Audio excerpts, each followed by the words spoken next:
Hello everyone, I Yashasvi Yadav welcome all to the session orientation program. The 5-day orientation session program will introduce students to various facets of mass communication. It is being organized by Delhi Metropolitan Education, which is an A-grade premier educational institute affiliated to Guru Gobind Singh Indraprastha University. The institute offers BBA, BA LLB, BBA LLB with BCI approval, and BA JMC programs. It believes in imparting world-class education to its students while training them to develop and enhance their skills. This education and training enable them in taking up challenges of the industry and creating a space for themselves with their competence and vigor. The session orientation program for batch 2019-2022 and 2018-2021 is being held by DME Media School. DME Media School, one of the top media schools in the country, focuses on the growth of faculty and the students through academic and co-curricular activities. DME Media School in the past has organized various successful events like Cineasta International Film Festival, SIFI 2019, was organized in collaboration with Deakin University, Melbourne. DME Media School has been organizing its flagship international media conference, ICANN. ICANN was organized twice in the year 2018. ICANN one in March 2018 on the theme of India and changing aspects of news, and another one in November 2018 on the theme of Indian cinema and alternate networks. The third edition of ICANN 3, Issues of Community, Agenda and News, took place in June 2020. The 10-day digital live conference was held over Zoom application, adapting with the changing world. The three conferences witnessed large participation of delegates and experts from different parts of the world. Additionally, we have BG Varghese lecture series, which is organized every month with eminent media personalities and experts delivering special lectures on issues related to media and other subjects of contemporary value. Owing to the disruptions caused by COVID-19, DME Media School adapted to the change and leveraged technology to impart education to the students. Video lectures and in-depth notes were shared with the students. Going forward, the upcoming session, we have adopted a pedagogy which is more in tune with the contemporary times. Keeping in mind the safety of the students, we will be uploading video lectures on Polpol, a digital learning platform followed by subject-specific tutorials. Let us get an insight into our digital campus. DME has embraced digital paradigm shift by adopting technology-based learning. Unlike other colleges, we adopted a two-step strategy. In step 1, teachers would be preparing the videos, students would be watching them. In step 2, the student would be coming to the tutorial, clarifying the doubts, making the presentations, and discuss with the teacher. At DME, we have invested in the best in the class academic ERP, which allows us to have a 360-degree robust communication amongst all the stakeholders, students and faculty members. DME's virtual learning mechanism is no less than real-time classroom teaching, wherein the students are provided the pool of e-learning resources in the form of PPTs, video lectures, and online classes in a very student-friendly environment. There is no need of mental blocks. Online teaching is as effective and interesting as offline teaching. Let the students enjoy this new mode of education. In DME, we believe in quality education. We take care of our students. We want to see them happy. Mental and emotional health are one of the most challenging issues of present times. DME Mentoring Cell takes care of that. Not just this, we go beyond academic curriculum to instill the most important employability skills in our students.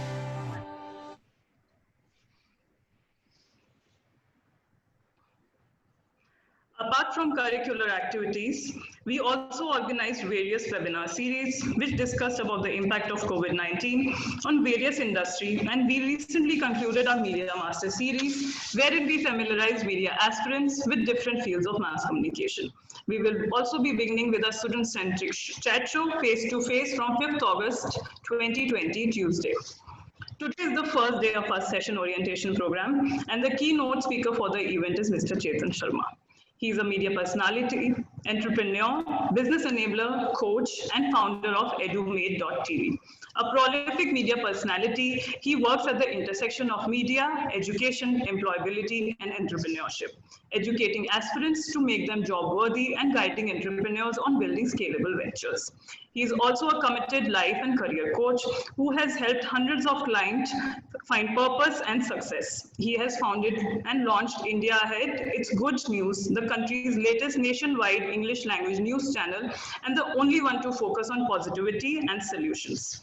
Chetan sir completes his silver jubilee on national television as one of its most prolific primetime faces. He has been associated with NDTV, India Today, Aaj Tak, Z, Star News, ESPN, Bloomberg, Al Jazeera English as an anchor, editor, CEO, financial analyst, economic expert, management consultant, education strategist, serial entrepreneur, business and life coach for over 300 industry leaders.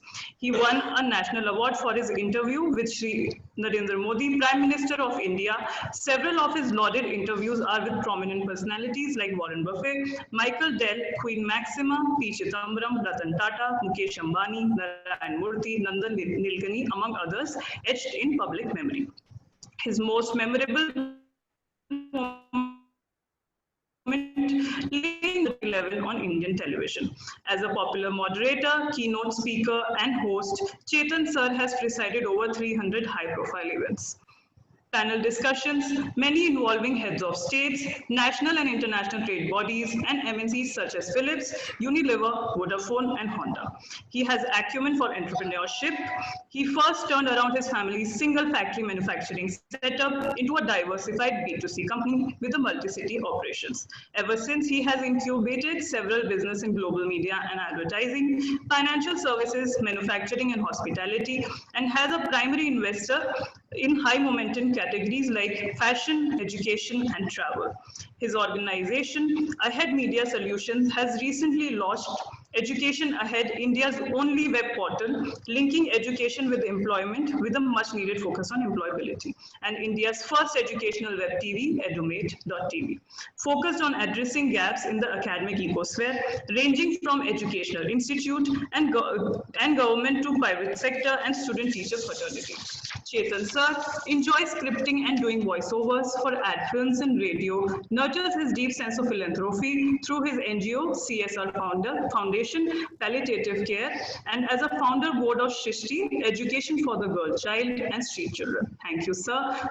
Thank you for joining us, sir. We aspire to own a lot of entrepreneurs in DME Media School and hope they learn a lot from your experience. We are also joined by Dr. Amrish Saxena, who will be moderating the session today.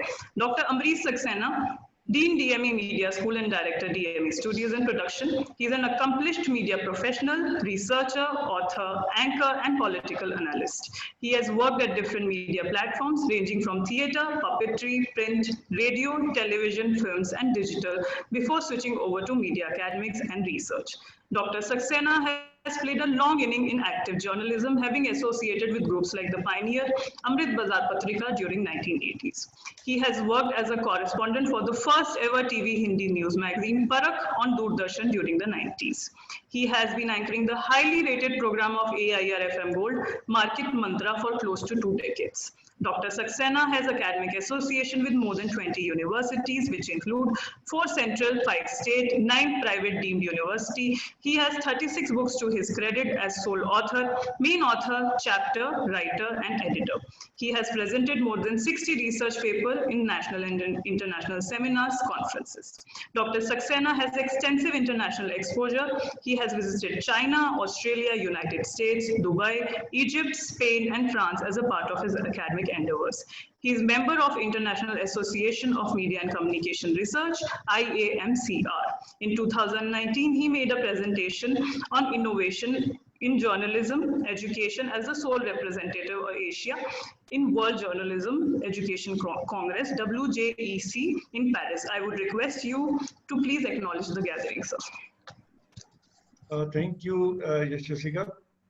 So as you have already pointed out, we have organized this session as a week-long orientation program, and we are obliged to Mr. Chetan Sharma, who has accepted our request to be on the first day to have this keynote address in the beginning of this week-long orientation program. And I thought of many names, but then the kind of personality that Chetan Sharma is, and the kind of work that he has done in the media industry, and then the most important thing, finally, that he has joined education through the media platform. And education is the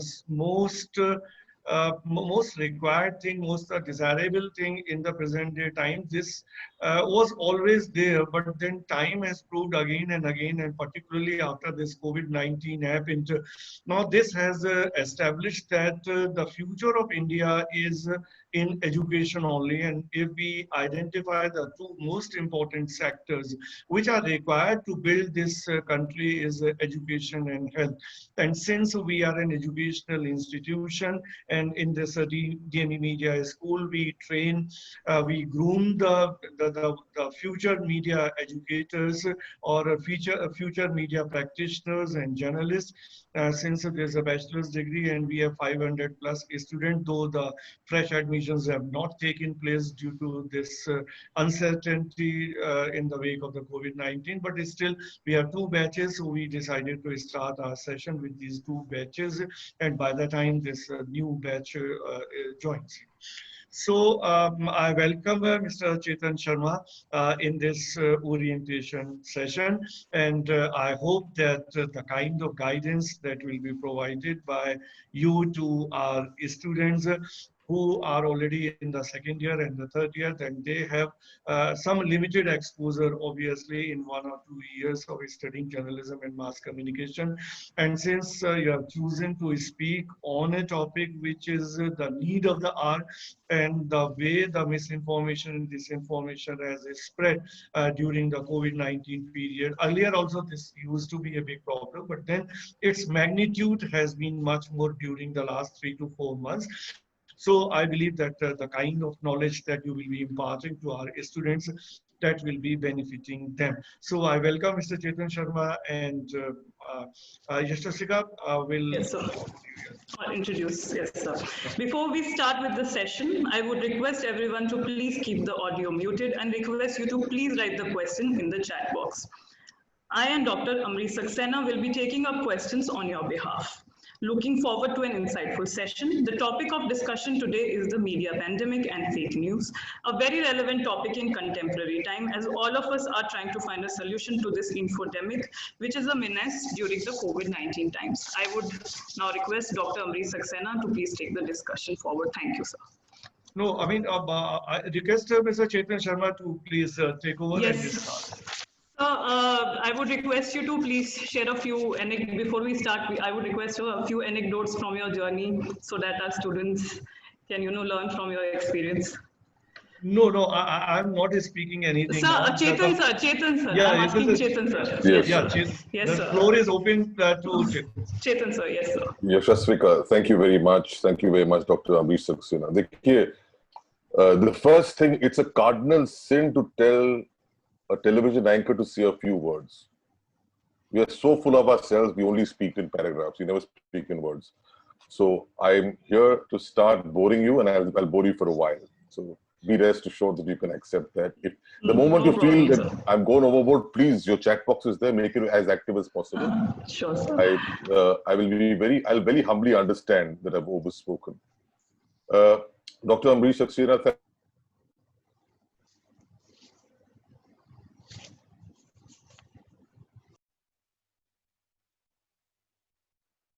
thank you so much for inviting me. Such a question is, I think, 3 times in your dissertation, you mentioned the word happiness. And that's something that's impacted me so, so deeply, simply because it resonates with my thinking. As you said very eloquently, Yashasvika, that the channel I launched, the last channel I launched, India Ahead, and the tagline of good news. And that stems from progression, positivity, and a state of being happy. Which all of us need to be more so in these time of pandemic. So I completely resonate with that. I'm so glad to see that you included that as a part of your curriculum. It's such a beautiful thought, and I congratulate you for that. You've very eloquently introduced me, and you very diplomatically introduce Dr. Ambrish Saxena, but I've seen and heard a lot of Dr. Saab himself, and मेरे ज़हन में उनकी सबसे बड़ी परख तो परख से ही थी. So that itself is a very telling and impressionable thing for me. So it's a pleasure, honor to share a podium with him. Now, as all good journalists, I never start with an answer, although I've always told the teams that I've led that come to me with an answer and a solution, not a question, simply because the question we can all ask, the answers tell me that you've used your mind. But I will still start in journalistic style by asking the question, what has the media world been bombarded by? Coronavirus? You're wrong. It's the biggest pandemic of the media world, and the antidote is yet to be found. What is it? COVID-19? You're wrong again. Its origin is not from China, but it's from the digital and the social media.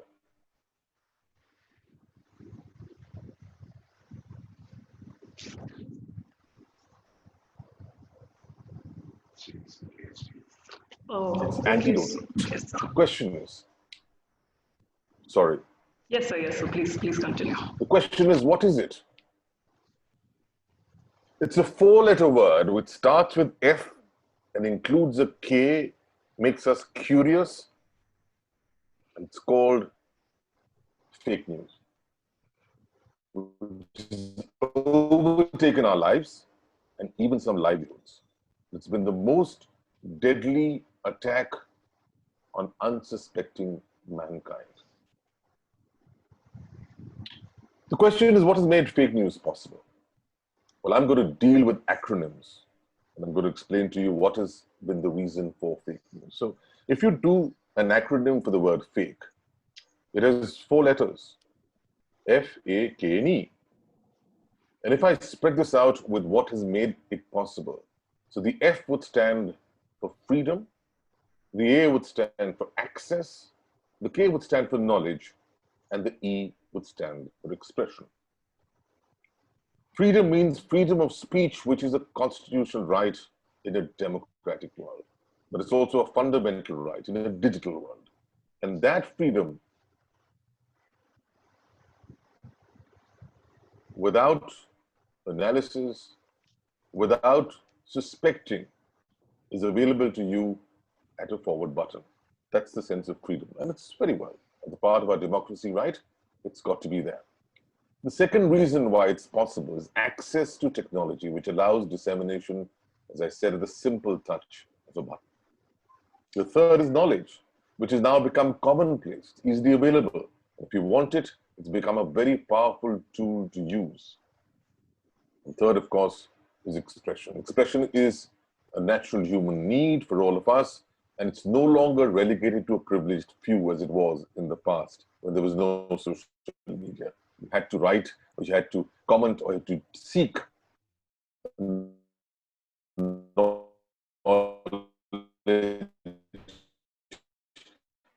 through intermediaries like media, which makes it so possible and accessible. And the natural human need to express has been received as its rightful place and position, which is welcome. Now, this is the premise as to what has made fake news possible. And at this juncture, it's very important for each of you to understand, as fellow journalists, I always believe that learning is a symbiotic process. It's not just I have to learn from you, you have to learn from me. We all have to learn from each other at every step. So it's critical to suggest that the possibility of fake news also means that once something is possible, it also needs to be checked. But checking has to be a function of a corrective checking. It should not be restrictive in nature. It should be guideful in nature. It has to be a process of making you think in the right direction, right? And not just curtailing your sense of freedom. So it's important to understand the difference between fake news and a news that's unsubstantiated. For instance, look at this current environment, right? Everybody is trying to help each other at some level, yeah? And you'll have a lot of people coming out with some kind of solutions to coronavirus, how to prevent it, how to treat it. Most of these are unsubstantiated. You know, you have medical practitioners, well, they may be doctors, they may not be doctors, they may just be, simple scientists, they could be priests, for instance, there's religiosity involved, they could be just healers, for instance. All are trying to provide some kind of a solution to this pandemic. Now, this is not necessarily fake news. This is unsolicited, unverified news because it's coming from a good space. It's coming from a space of trying to help you. So there would be natural remedies being prescribed and being consumed by news, by all of us as consumers of news, and also being forwarded. That's different from fake news, because fake news is a purported news. It's purported with a reason. It's purported with an agenda, and that's what makes it a negative. The intention is agenda-driven. I mean, it's far hidden before the unsuspecting mankind is the word I used, right? So while I may try to help people with whatever information I have, is unverified news, and I should be disciplined enough to mention that, as we mentioned that we have to give a credit, you know, in a normal article, if we're not able to directly speak to a person, we attribute to sources. We should be mature enough to do that, but then everybody's not a journalist. We're talking about the public at large. And that's why we must know how to treat that news which is unverified. So as journalists, when we get unverified news, right, and unsubstantiated news, we should treat it in a particular manner. And that manner would be to attribute it to a particular source. But in the case of fake news, you must be well aware of the agenda behind it. And that's what makes fake news very sinister, very dangerous in its true form. So now, while information is available in plenty, its credibility, veracity, and genuineness has been compromised. And understandably, there's another acronym that comes as to that compromise for fake news. That's the FAKE stands. F stands for forwards, A stands for anxiety, K stands for keen, and E is to exaggerate and hype. So forwards have become a convenient mode to connect without application of thought or time. You get a joke, you forward it. You get information, you forward it. We're just carriers of information. We're bearers of information. We're not analysts of information. But that's commonplace. We do that all the time. The second is anxiety. This is important. So, and particularly in a pandemic. This is where the pent-up collective frustrations of society and the deepening divide between the haves and the have-nots have created agendas, have created campaigns. And that's thrown open anxiety. And if I can say that a large part of the coronavirus spread has actually been because of the media fraternity, I wouldn't be out of place. It's the fear psychosis created by media, sometimes by genuine concern, but most often by agendas driven by pharmaceutical companies or by politics. It would not be out of place. So anxiety is what makes people act. And that's why you see the propagation of fake news. The third K is keen. FOMO. Everybody is keen to be seen and heard. And that's why all the time they're forwarding messages, right? So the moment you get a message without even thinking whether it's fake or it's real, you just want to be a part of that process. You want to be the first disseminator of the information to your friend, to your colleague, to whatever it is, because you want to be seen and heard. You're keen to be seen and heard, right? And that's a decoy for fake news. And the final one is exaggerate and hype. It's often associated by people. We just want to attract people's attention. There's an attention deprivation. We may want to attract it for any reason. The reason could be social, could be political, could be economic. But that exaggeration and hype is also a reason why fake news is propagated and it's allowed to prosper. And my final part is, well, I've given you some problems. I always believe, as I said in the initial part, is that you've got to look at solutions. How do you stop this? Before I come to that, is there anybody who wants a question to understand fake news better? Sir, I want to ask something. I just want to understand it better. That fake news has always been pervasive. We had it in yellow journalism and penny press. However, there has been a resurgence of fake news. I just want to understand, is it just because of the technology, maybe because of Facebook? Yes, sir. I'm sorry, I seem to have lost you. I think my internet connection is not at its best. Could you please repeat that? I'm so sorry about sure. That. No issues, sir. No issues. Sir, so I said that fake news has always been very pervasive. It has always been there. We are aware about the yellow journalism and penny press time. However, fake news has had a new resurgence, particularly during the US presidential elections in 2016. And is it because, I just want to understand why is there a resurgence? Is it because of the technology, because of Facebook, or probably in India, specifically instant messaging apps like WhatsApp? Or is it because we are being cynical about these media channels? Well, because of their, yes, sir. You beautifully answered my question. So I don't know what I've got to answer because you mentioned, you made the suggestions. As what I said earlier, I think it's the sense of freedom, first of all.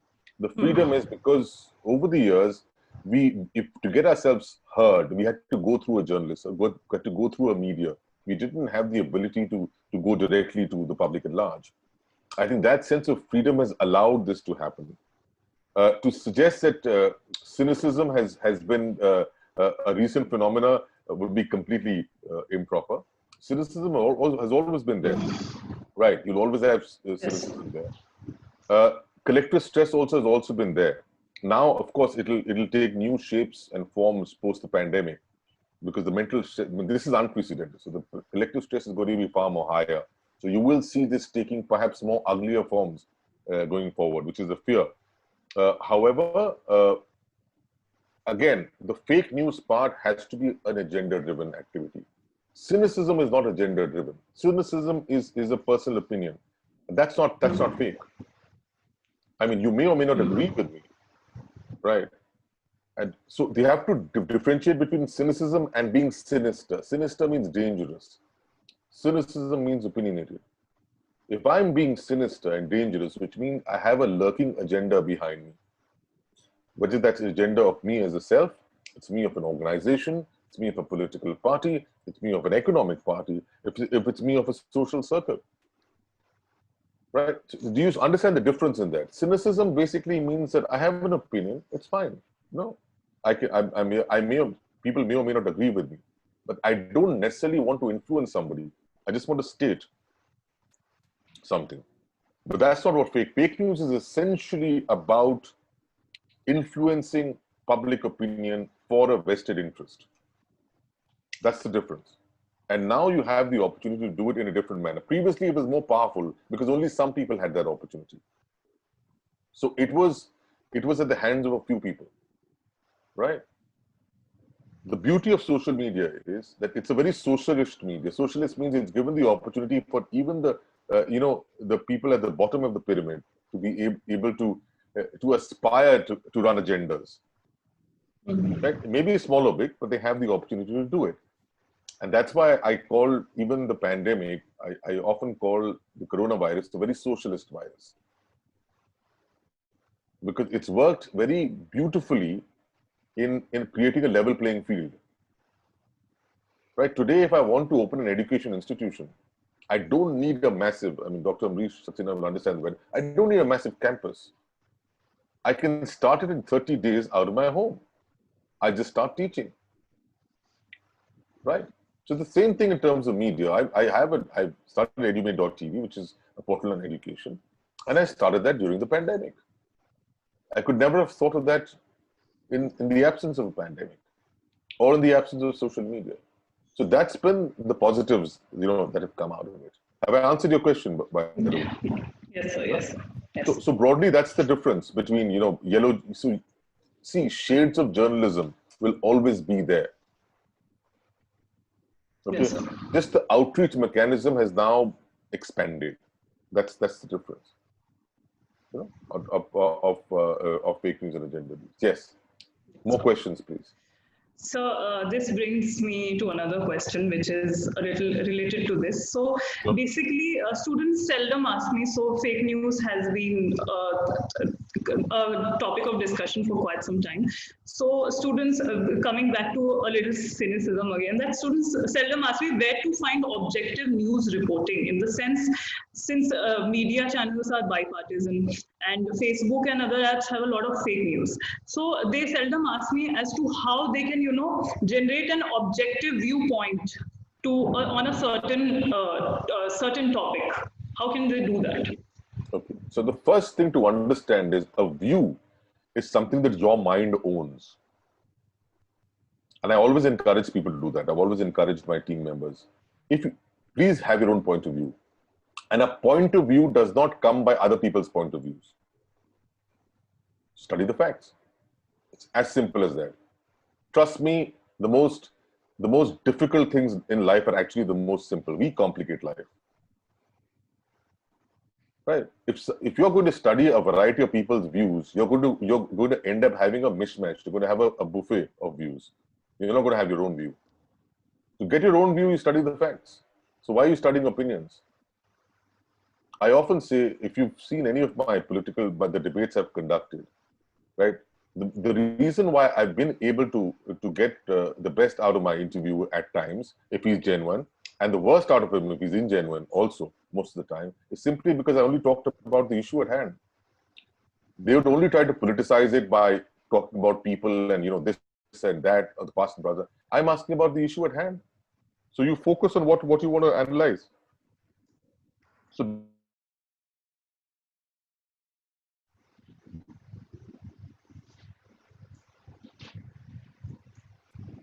Okay, I think we've lost. So Amrita, would you like to say something on fake news? Yes, sir is back. No, am I losing? Okay, so Chetan, sir, yes, sir. Yeah, I'm sorry this is happening. I mean, I'm not to blame, right? It's my Wi-Fi connection. No problem, so, sir. yeah. So, do you understand? So you said that media is bipartisan. Yes, sir. I understand where you're coming. That's not a fact. That's a view. Now, for you to tell me that, make it into a fact. Yes, sir. You have to give me instances. So yes, sir, I will definitely. No. Do you understand what I'm saying? Yes, sir. Yes, I got your point. That is the difference. So please don't make your point of view by other people's points of views. Sure, make it by facts. Quote the facts and make sure that those facts are repetitive. It's not one-off. If you just, that's what journalists do. You just pick out one thing from somewhere, one thing from there, add the two together, match it, and then you create a news. Which is a disservice. Yes, sir. So you must have your facts right. The moment you have your facts right, each of you sitting out here, 189 of us that are here, will have a point of view which needs to be respected. Yes, also. Sir. Have I answered your question? In case I've not answered your question, please let me know. Ask it again. No problem. Yes. So my only my issue exactly, I got your point exactly, because what I feel personally is that all these media houses, not all media houses, of course, then that's a generalization that I'm doing, but seldom times students come across, because when it comes to issues, contentious issues like NRC or something, they feel that facts are being reported in the garb of opinion. So students want to know both sides of the story. So in that case, should they go to kind of, different kind of ideological channels, or how can they, probably get more objective news in that case? Right. Has anybody read the NRC? I'm not sure. Yeah. So if you ask that question, you'll probably get your answer. Yes, sir. If you ask that question, you'll get your answer. Okay, definitely. And once you read the NRC, then you'll get your answer. Yes, sir, I got it. The question is, that is the problem. That because it's the easy way out, not to put on the television and watch whatever is disseminated. Yes, sir, yes. Nobody is taking the effort to read. Yes. When you read then only you form an opinion. That's the problem. And that's not the problem with you, my dear. That's the problem with most of the journalists in this country. So don't think that you're out of place in doing that. You're all learning the wrong things. What right have we to comment on the NRC without knowing what the NRC is? And And in case you feel the document is too tough to read, consult an expert to understand it better. And the first question should be that why is it such a complicated document? Like most legal documents, it's only complicated to ensure that it's misinterpreted. Yes, sir. We'll only complicate a document to make sure that somebody misinterprets it, right? That's how the lawyers will make their money. As simple as that. I'll say that up front. Yes, sir. Why do I need a book for a constitution? America gives me a page. It's simple. Follow it. Yes, sir. For instance, you have a new education policy, which is a legal document, like all the documents. So my first question was, please could you tell me, the HRD minister, was that, sir, हमारा संविधान जो कहता है, because वो सिर्फ शुद्ध हिंदी में बात करते हैं, तो हमारा संविधान कहता है कि जो है किसी भी नागरिक के लिए 16 साल की उम्र तक शिक्षा जो है अनिवार्य है और मुफ्त है. Our constitution provides free and compulsory education to the age of 16. Have you done that? Or have your predecessors done that? If you've not done that, what right have you to make a policy? If you're not able to enact your own constitution, तो क्या policy आप बना रहे हो? That was the end of my interview also, by the way. Chetan ji, I completely agree with your viewpoint, 100%. I'm also of this firm opinion that all laws are made in such a manner wherein, this is my take, that deliberately the policymakers keep the loopholes in the policy, keep the loopholes in the law. And that is, all laws across this RTI, take example of every act, and that gives an opportunity for those who are sitting in the government to misuse that and to misinterpret that. So बिल्कुल सही बोल रहे हैं, and that is exactly what I'm trying to say. And Amrish ji, इसकी जो बुनियाद है ना, ये रखी गई थी by the people. This was made by the British. The British made this so that their lawyers could make money. They created those loopholes. They made it so difficult so that the आम आदमी नहीं कर सकता था उसको.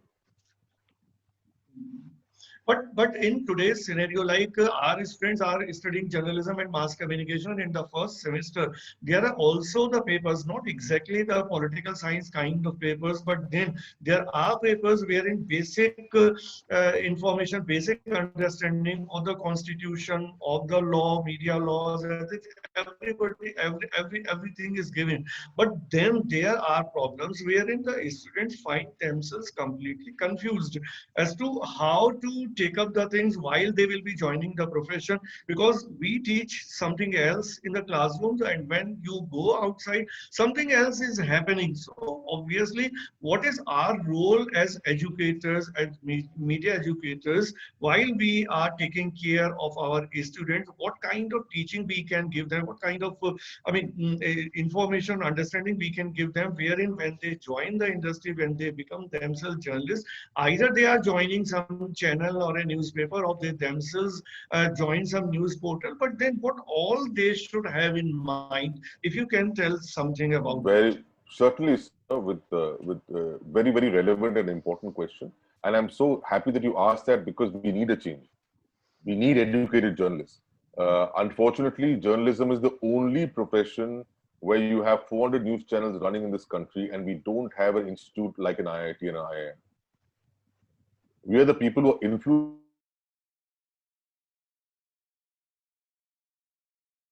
Situation. That's why a lot of the people who come on air are not qualified to be on air or to write.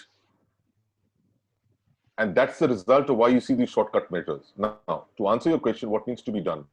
The first thing I tell somebody, if I am to report on the NRC, I will read the NRC. I will understand the NRC, right? I will write 6 or 7 lines of my own opinion on the NRC. This is what I feel, which is a completely objective, studied opinion. And then I'll go to 2 parties to give their opinions. So I have been the actual media. I have given the facts. Basis the facts, I have asked A, who I know has a political interest with let's say the current government. I've asked his opinion. I've asked B, who's got a political interest with the opposition, right? I've stated my facts. That is the third part of my story, and I've given a conclusion to say, or a conclusion can also be smart to say it's up to you to think what is the right way forward. मैंने अपनी सारी चीजें आपके सामने पेश कर दी. I have completed my role as a journalist by being completely unbiased, transparent, reflective, given my own opinion, given my own facts, and both sides of the story. That's very important. But why? But what will you suggest to the young people? I mean, they should read everything and they should try to understand. But then at the age of 18 years or 19 years, they might not be in a position to get actually the crux of something. So where actually the role of the educators, the media educators comes in. But what else would you suggest them to do to make them a better, I mean, to understand all these things, issues in a better manner? What will you There are suggest? no shortcuts. You have to read. Whatever you do, you have to read. आप नहीं कर सकते उसको. You have to read. You have to get the facts right. Right? Now, there are easy ways of doing it also. For instance, NRC के बारे में, you talk to a lawyer.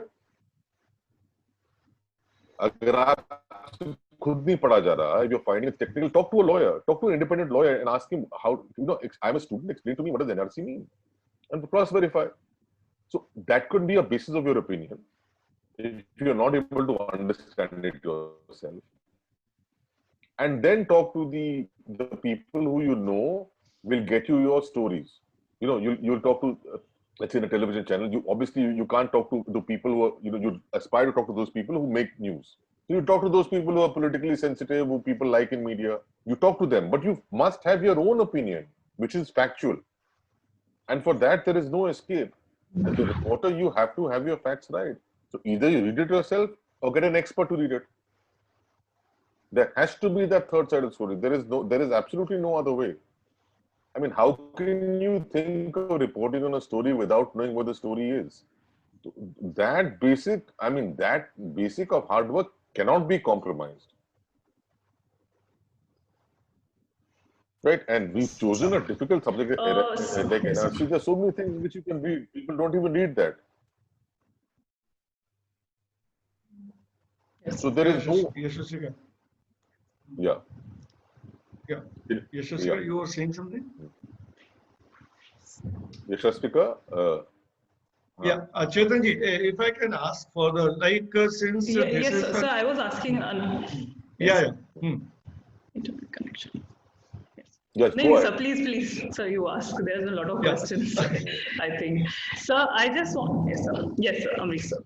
Yeah, I was asking that, reading is fine, but you gave this NRC example, which was very simple. But then there are a lot of such issues wherein students want to increase their knowledge level, increase their understanding, or they want to go into different aspects of the same thing. What kind of sources they should use while getting information on, particularly on complex issues?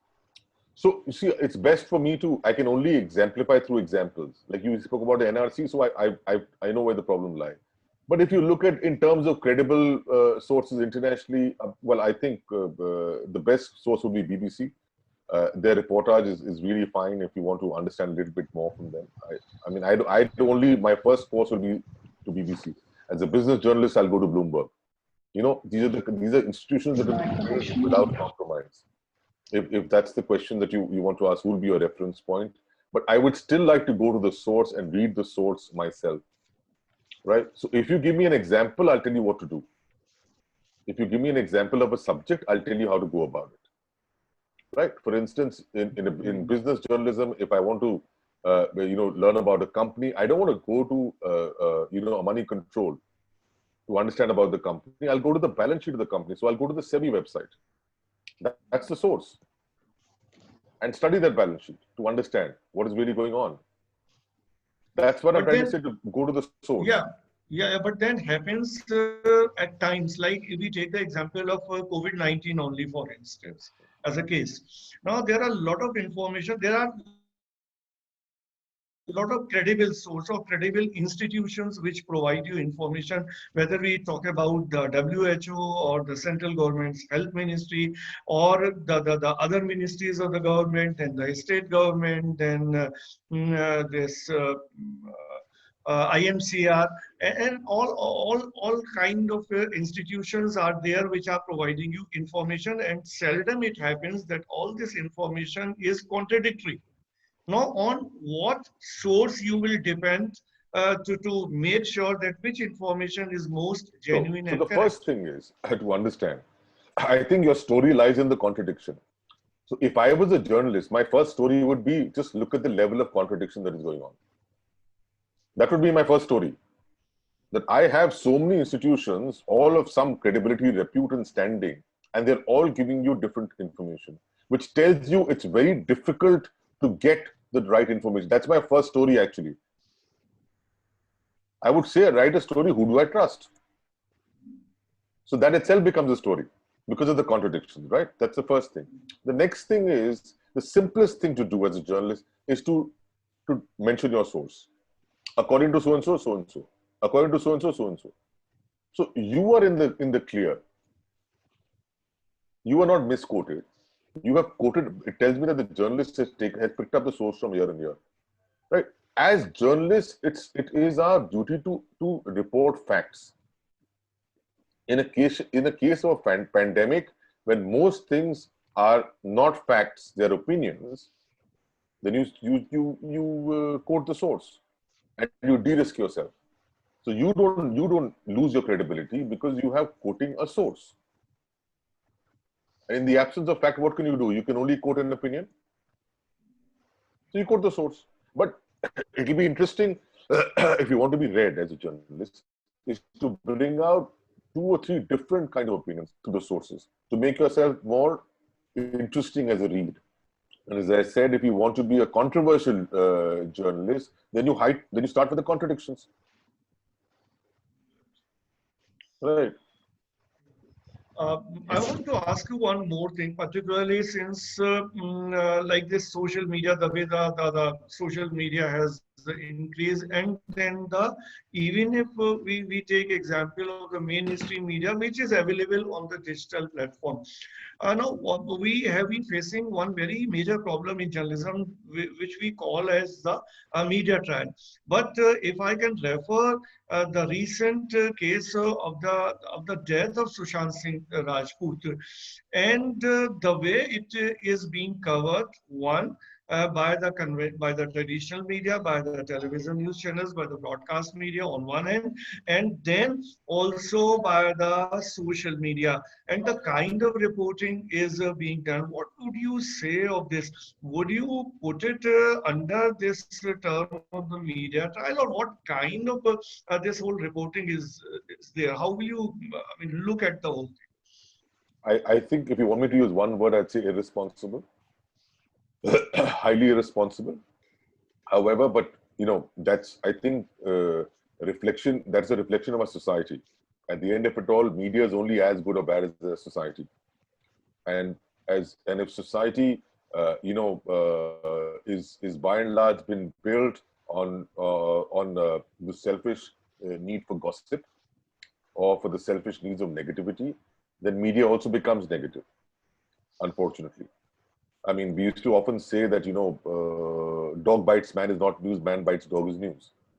Right? So, and that's what I try to fight in India here, is negativity and nepotism. So the fact is that people are more, the curiosity levels of people are always towards the negative.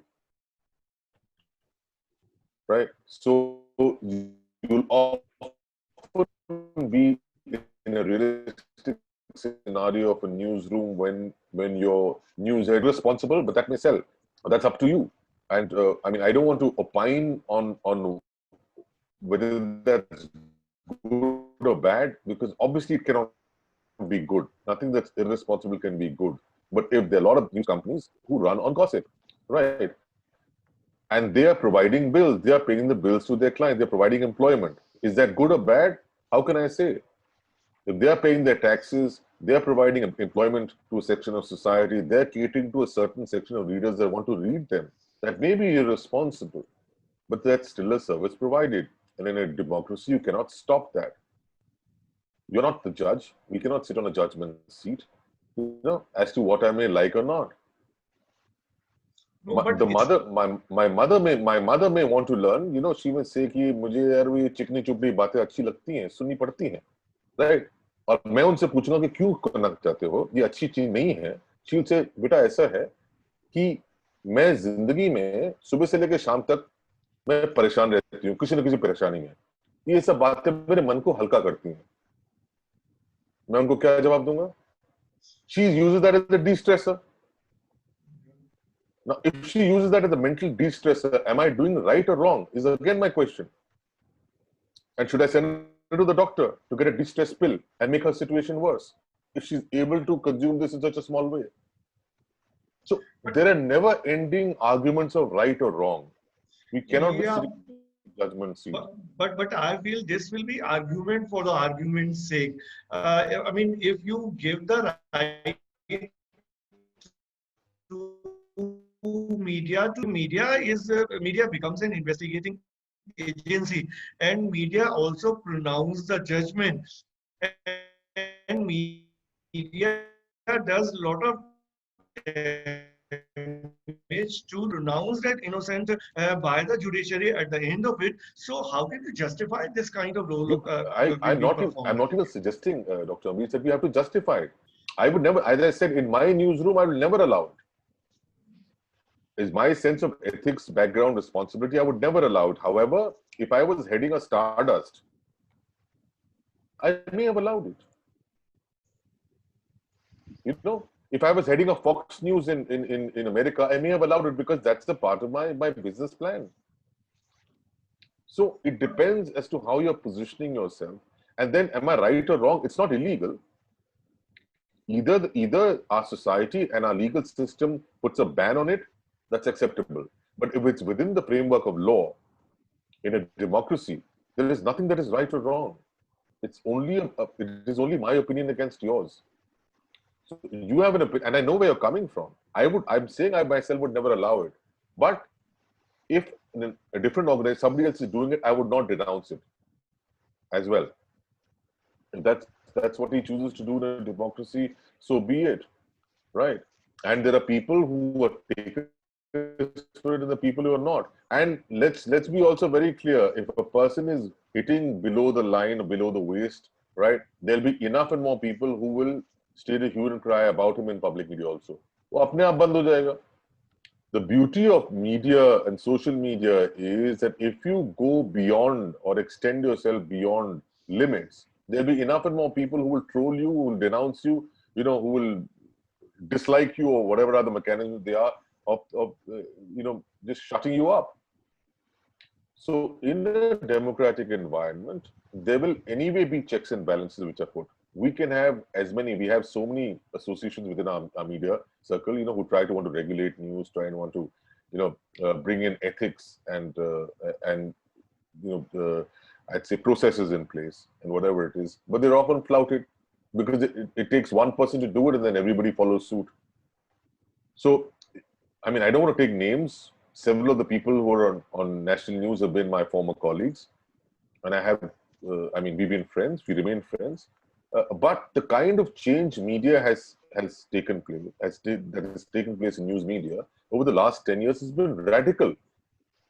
And to most people, unacceptable, shocking, unheard of, unparalleled vis-a-vis other countries. But the popularity is there.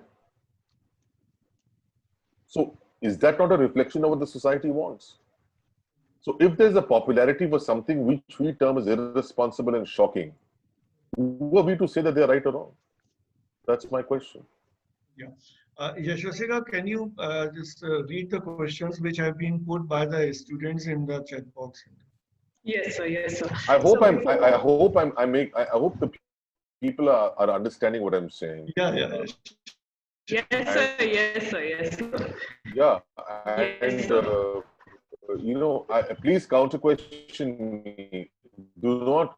I mean, I would always encourage you to counter question. Do not accept what I'm saying is the ant in your mind. Otherwise, you're perhaps sleeping. You're eating your food, because I don't know. I'm not able to see most of you. All of you have very smartly put yourselves on video, as a block, or maybe reading a book. Anyway, go ahead. Yes, sir. So, sir, this puzzle he has asked, is media getting influenced with public's need of entertainment in order to survive as an industry? By all means of imagination. And again, there's a definition. What is the definition of entertainment? What does entertainment mean? We have slotted ourselves to entertain. I mean, entertainment. Yes, so, sir, yes. How would you define entertainment? Have you got a dictionary in front of you? Yashasvika, आपके पास dictionary है सामने? Can you just Google it? No, please, can you just Google for me? No, I request you to do it. Can you Google it? Okay, I'll do that. I'll do that. Just Google, if you can, otherwise I'll do it for you. Yes, sir, I'll do Let's that. find out the meaning of the word entertain. No, yes, sir, I can. Please do that. I'll explain it to you. Yes, sir, I will. Just give me a minute, sir. Sure, no problem. Take your time. Yes, sir. Thankfully, we are not on air. Go ahead. Yes, sir. Yes, sir.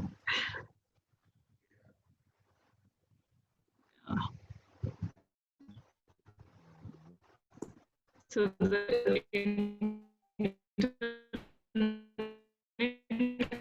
connection is a little slow. Just a second, sir. Give me a minute. No problem, sir. Entertainment, yeah.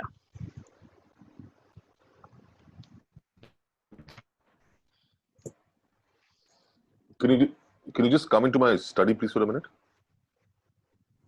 I'm looking back. Yes, Yashasvika, I'm waiting for your answer, please. Okay. Yes, sir. So, sir, going by the organic research,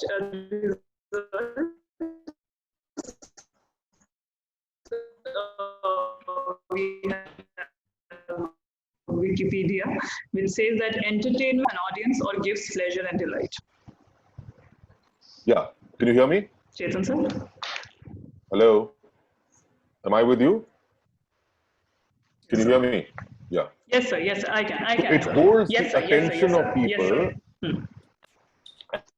and provides them pleasure.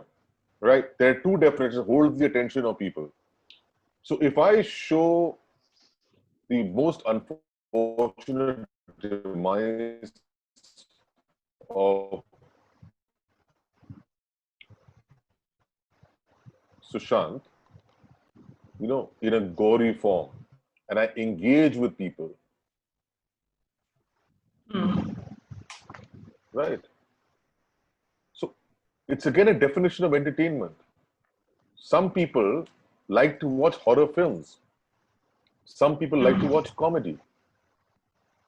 To them, both of them engage with them. They are both engaging. And they may provide them pleasure. Some may provide sadistic pleasure. Some may provide other pleasures. So are they entertaining or not? Both forms are entertaining. So if I give a very serious news of somebody's death, that is engaging. And if I give the launch of a film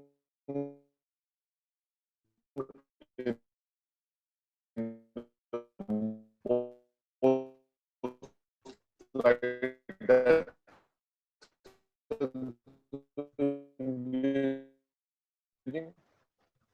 so let's not compartment with audio. These are slots. Anything you do to do with engage, your responsibility as a journalist, apart from disseminating news, is to ensure that the news is engaging. It has to be of interest. So you must hold the interest and attention of your audience to be able to engage. Are you hearing me? Am I audible to you? Yeah, yes, sir. Yeah. Yes, sir. Yes.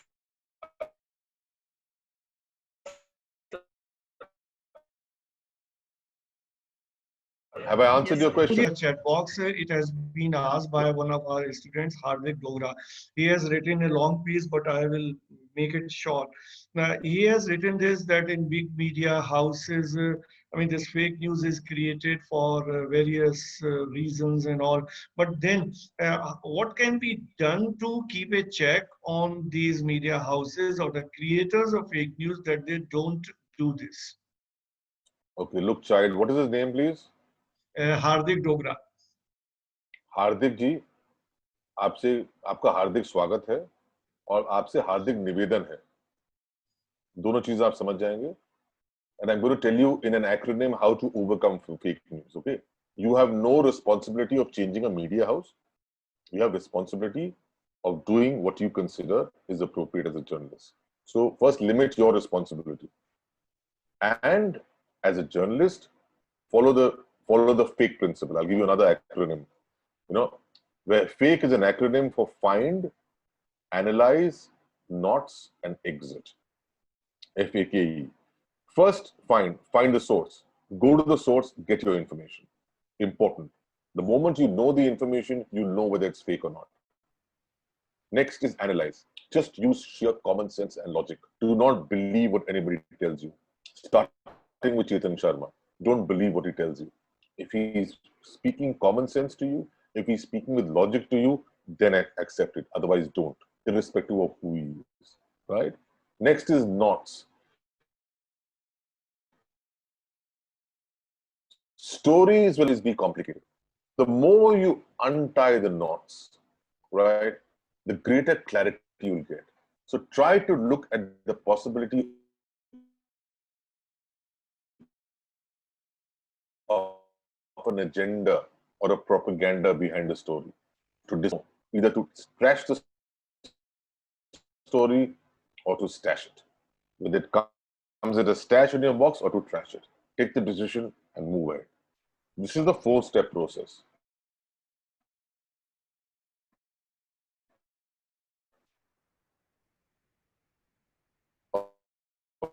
Dealing with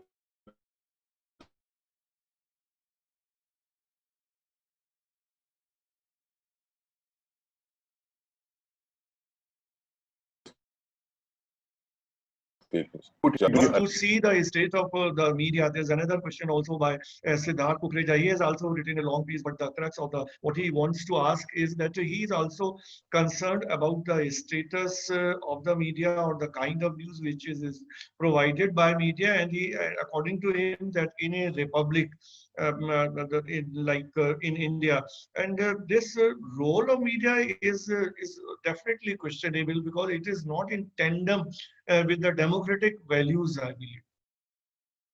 Okay. So, what would be the democratic values? Can I have, whoever's asking the question, can I have an interaction with him, please? Siddharth. Siddharth, are you there, child? Ritik, can you? Siddharth, it makes sense when we talk to each other, so that I'll be able to explain to that person. Because otherwise, it's just going to be an opinion, Dr. Amrish. It makes no sense. I can give you a lecture. If you want to hear from me that no, it's not in a good state, I can stand like a politician and give you a bhashan. Nahi ji, aisa nahi hona chahiye, aisa hona chahiye. Aisa nahi hai, aisa hona chahiye. Abhi hamare paas, I mean, the medium which we are using, like I mean, you can say a handicap of this because we cannot unmute each and every person. So we prefer to keep everybody muted, but then he is there. Siddharth is there. Yeah, Siddharth, can you?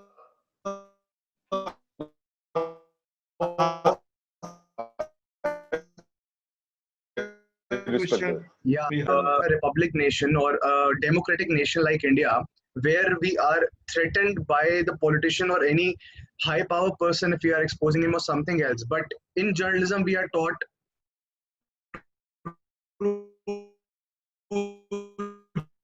journalism,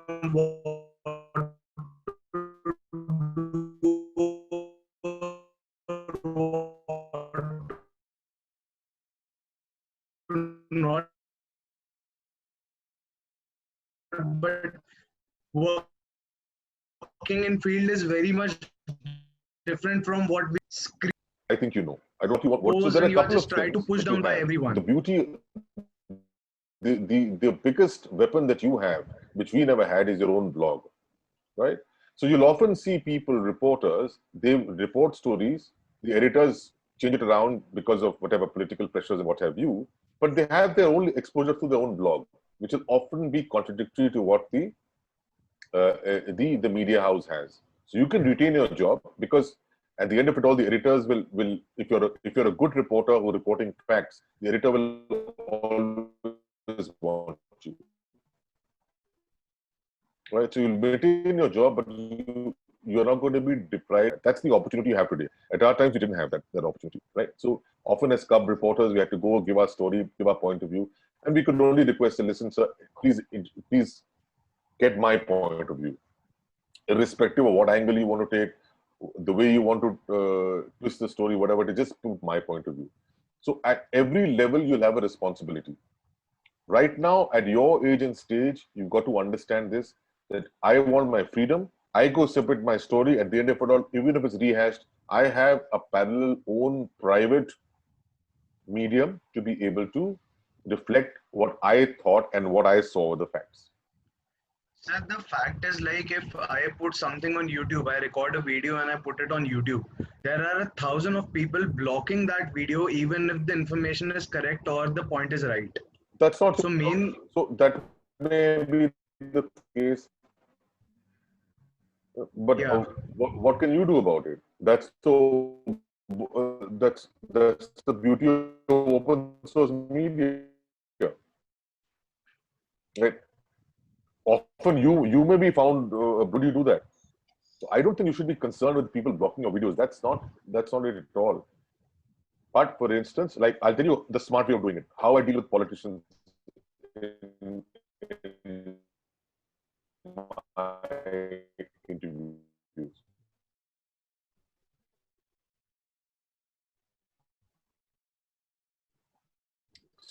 So often the politicians will come, they'll talk, they'll talk loudly, they'll talk animatedly, they'll be abusive, they'll be aggressive.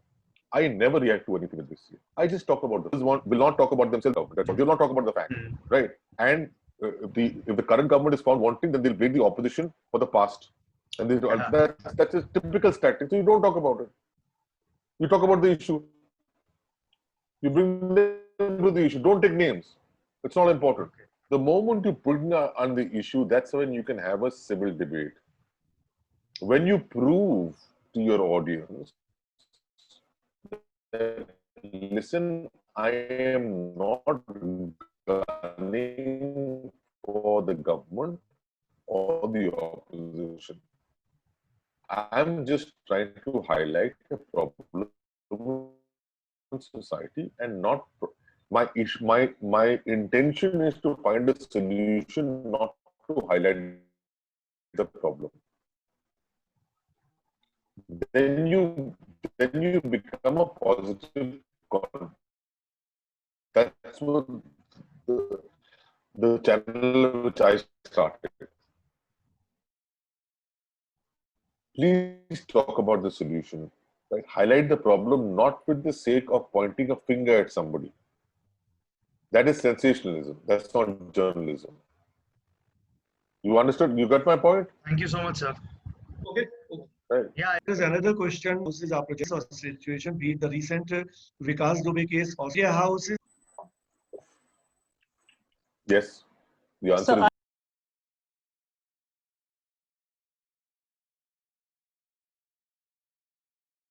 yes, sir. There's a lot of